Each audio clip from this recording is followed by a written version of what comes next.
Black August is important because it's always important for us to honor those who are willing to make a sacrifice for our freedom, for our liberation, and that's what political prisoners have done. Our fifth principle is what brings us here today, and that's calling for the release of all political prisoners, prisoners of war, and political exiles. For that one, can I get a free them all? Free them all! Welcome to this edition of Rattling the Bars.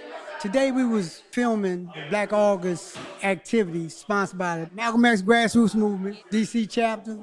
Specifically, it was focusing on Mutulu Shakur, acupuncture to take over the Lincoln Hospital in the Bronx in 1970. They dubbed this political education class. And PE class, as anybody that know it, is an opportunity where we discuss theory and practice of revolutionary ideas. So this Black August, for them, this is an accumulation of that. I mean, I think Black August is crucial because it takes ideology and theory and puts it into everyday practice. The theme for this year was all about medical genocide and political prisoners. And leading into that, we're going through our Pan-African Community Action's new health program, the People's Pan-African Wellness Front. So we really wanted to tie in the themes of health so that when we're going into the fall and we're giving people training on door knocking, we're going to start doing the training for the health practitioners and all of those things.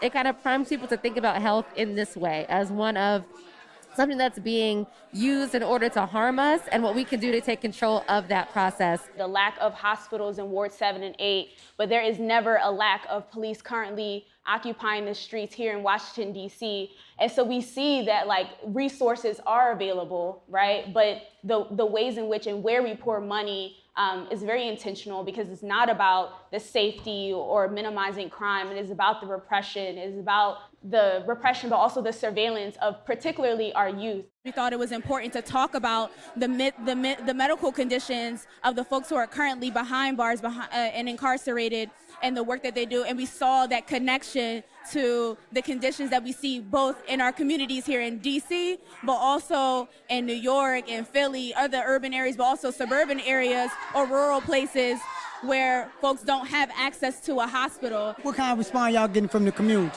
So we've had some pretty good responses because people are understanding the barriers. We talked to someone, we do outreach over by Anacostia, and we talked to a young sister that was incarcerated, and she was telling me that she couldn't get her health care because she was released, but her profile still says incarcerated. Right. Even though she was standing in front of them, her thing said incarcerated, so she couldn't take her meetings, and she needed those meetings for her parole. So it's like this kind of cycle of people having lack of access. So people understand, you ask somebody if they like their health care, they got a million stories, they know an aunt that couldn't get treatment. Right. So people are very open to an alternative. Okay. The Regional Addiction Prevention Incorporation, otherwise known as RAP Incorporated, and they were founded in the 70s, also modeled by the Lincoln Detox Center. And they were actually the first therapeutic community model here in DC. And so these are all examples of the ways in which we can seek holistic care and wellness, like acupuncture, ear seating with my comrade L in the back, or herbal medicine. They all understand self-determination of our people as a central principle in struggles towards liberation. Right. Breathe. I'm a clinical psychologist by trade, but I work in a school, so yeah, I'm always wondering about different indigenous methods, if you will, that might help our kids. And you've gotten acupuncture done before? I have, yeah. Not on my ears, though. Oh, okay, awesome. Mm-hmm. But I do have pretty big ears, so it should be a little easy. Wait, it's like the seed of life is what they're thinking. We really want to keep the legacy of honoring our political prisoners alive in the way that it was intended to be. So study, fast, train, fight. We don't want Black August to become kind of like new Black History Month where it just becomes about celebrations or parties. That's not the spirit of it. It's in resistance and how we can prepare ourselves to resist our own oppression. It's also important, particularly in this political moment, to be reminded that resistance and self-defense is a human right. That's right. And it's been a right that's been exercised by political prisoners. And our willingness to fight for them sends a message to those who need to fight today that when they take a stand like Mutulu did, like so many of our other political prisoners have, that the people will back them, the people will come to get them, the people will come and free them. Assata Shakur always said, like, no liberation struggle has left behind their political prisoners. And so Black August is a great reminder of that, to show us how to commemorate them, the ones that we've lost, but also the ones who are still behind the bars, who are fighting for their freedom, and also the newer generation of political prisoners that the state is trying to create, especially through things like the RICO 61 in Atlanta for Stop Cop City. Right. Reverend Joy Powell, who is a political prisoner from the Black Lives Matter movement era. Imam Jamil Al-Amin, also known as H. Rap Brown, he's been organizing alongside his campaign to bring him home. Former Black Panther Party member, former community elder. Some people may know him as Papa Eddie Conway. Who was located in Baltimore, Maryland. In some ways that his resistance is still, living on, although he is transitioned. So we've always had to find ways to resist the chemical warfare imposed on us by the state. During Conway's incarceration in Baltimore, Maryland as a political prisoner for his involvement in the Black Panther Party, he and other prisoners organized a survival package mutual aid project, an intergenerational and politically conscious peer support group that was the birthing ground for the community initiative Tubman House, which was founded by Conway and his wife Dominique, which is still in existence today, located in Baltimore.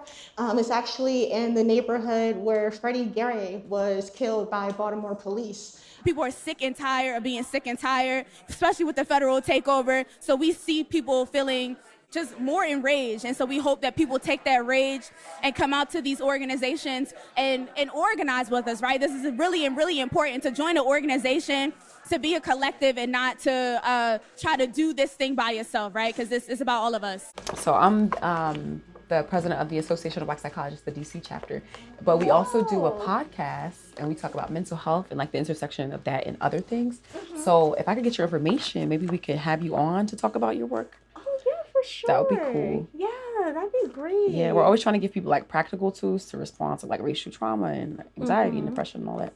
Yeah. And I never would have like thought acupuncture, right, to like respond to that. Yeah. But here we are. There's a lot of shit going on. Yeah, and like it's a lot for us to carry, even if we do have like the understanding as to why things are happening the way that they are. Like it still doesn't take away from the fact that this is heavy as hell. So I know. Carry it all. I'm sitting here like while y'all are educating us, and I'm like, damn, I'm probably gonna have to drive through mad cops on my way home. Oh yeah. So anxiety provoking. Yeah. Yes. Hopefully this can help. I'm sure it will. We'll be driving like. Oh, actually, I'm done. That was it. Yeah, That's so quick. How do you see the landscape in the District of Columbia now with the federal takeover, which basically is a coup? What's y'all response, and how y'all gonna go about organizing people to understand how to respond and be effective in their response? This is just an intensification of an occupation that has already been happening for years. DC That's right.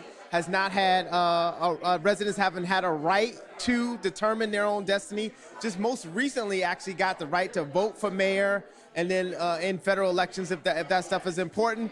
But the ideal is that we don't have a control over our own destiny to be able to set our own programs. Like part of all this stuff is even being created by a budget crisis that was created by Congress.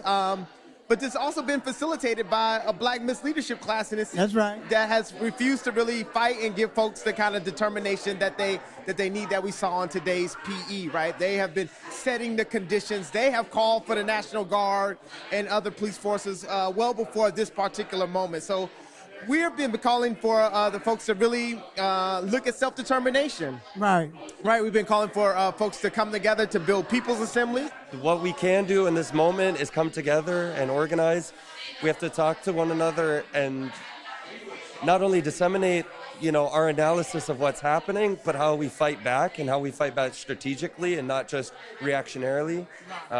We have to be on the offensive, but we have to be on the offensive in a smart way and in an organized way. People can come together to come up with real solutions to the problems that we face that don't involving solutions that don't work, right? We know policing does not work. The researchers know policing don't work. Police know policing don't work. We're talking a lot about building like community self-defense networks, Right. self-defense networks, right? So we don't have to rely on the police because we know what our communities need, like they don't. So it makes sense for us to be out in the community talking to each other and letting people know that like we have the power. They can't take it away from us. And so it's more important what we do with that power rather than like being reactionary or giving into apathy or defeatism. How can we look to our organizers who came before us, but then also like those in other places throughout the world who are organizing against state repression and things similar to federal takeovers and learning from them and applying it to our current conditions. How do we build ways to bring community healing? Right. Because again, we see people being kicked off Medicare. That was happening that's right, before DC, before this Trump takeover, right? And then our last piece is then our continued work around political prisoners, right? And continuing to lift up their work and to talk about them, because again, a lot of this, the problems that we're facing, they offered us a solution. Are you optimistic about our struggle and going forward where we repression? But are you optimistic that we're going to continue to fight, or are we going to acquiesce and kowtow? Right. Well, we believe, and I believe, that the laws of history are on our side. That's our right. people's history has shown us that even in these dark moments, we have found a way to find the light. And as Miss Ella Baker teaches us, when we give people light, they will find a way. So I believe in our people's ability to find a way, to find the light. And political prisoners teach us that from the dark, deepest dungeons of the belly of the beast. That's right. They were a light. That's the George Jackson. When the doors open, the real dragon will fly out. And we believe that's what we're trying to be up for Black August, is really transforming our folks into dragons and letting them loose to build the nation that will free us all. All power to the people. All power to the people. We ask that you continue to support the Real News and Rattling the Bars. We've been covering a series of events and activities that's cutting edge. But more importantly, we out there. We feeling the pulse of the people. We're turning the volume of people's voices up. It's important that at this day and age that we come together around alternative news, real news, people's news.